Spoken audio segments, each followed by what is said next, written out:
In a series of significant developments, Imran Khan, founder of Pakistan Tehreek-e-Insaf and former Prime Minister, has issued a strong warning from his jail cell to members of his party's government in Khyber Pakhtunkhwa. Khan, meeting with PTI leaders, emphasized zero tolerance for corruption within provincial departments. He directed that cabinet members and officials be held accountable for any irregularities, with monthly performance reports to be submitted to him. The PTI leadership, including Chief Minister Ali Amin Khan Gandapur, is to ensure strict adherence to these directives as allegations of corruption and administrative issues intensify. In Karachi, civil society activists rallied against the state's crackdown on Baloch protesters demanding an end to the siege of Gwadar.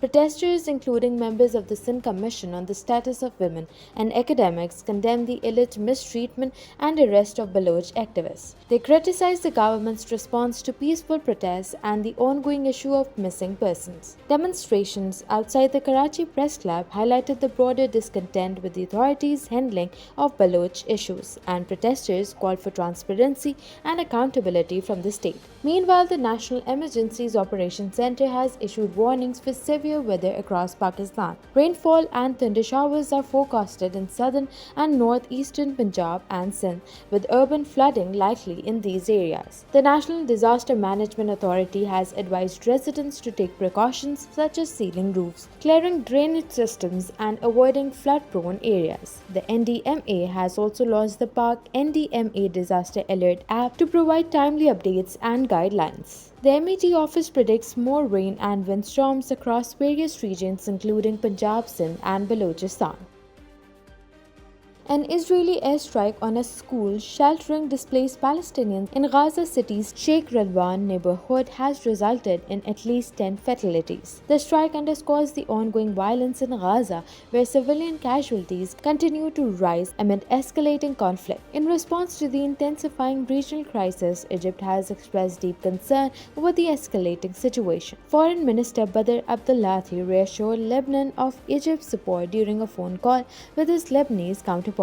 The statement highlighted the increasing threat surrounding Lebanon as tensions escalate further. Meanwhile, both the United States and United Kingdom have urged their citizens to leave Lebanon immediately due to fears of a broader regional conflict. The US Embassy advised American citizens to book any available flight and prepare for emergency situations, while UK Foreign Minister David Lammy issued a similar warning for British nationals, citing rapidly deteriorating conditions.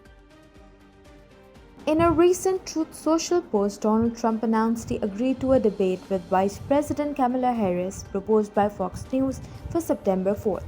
Trump suggested the debate rules would be similar to those of his previous debate with Joe Biden, who has since dropped out of the race. The post briefly disappeared before Trump revised it, removing a proposal for a town hall event on the same day if Harris was unwilling or unable to debate. Harris had previously accepted Fox's debate proposal for September 17th, and after Biden's exit and endorsement of Harris, Trump initially declined to debate her, citing her lack of support. However, Barack Obama's endorsement and Harris' secured nomination changed the dynamics. British police are deploying more officers amid warnings of escalating violence this weekend following anti-immigration protests that led to riots and vandalism. The unrest began after false claims spread online about the suspect in the murder of 3 young girls. Axel Ruda Kubana, the 17-year-old suspect, was misidentified as a radical Muslim migrant fueling the violence. Prime Minister Keir Starmer condemned the far-right extremist and has been actively engaging with community leaders and police. On Friday, anti-immigration protesters in Sunderland clashed with police, resulting in injuries and arrests. Nationwide mosques have heightened security in response to these threats. The weekend will see numerous demonstrations and counter-protests across the UK as tensions remain high following these violent outbreaks.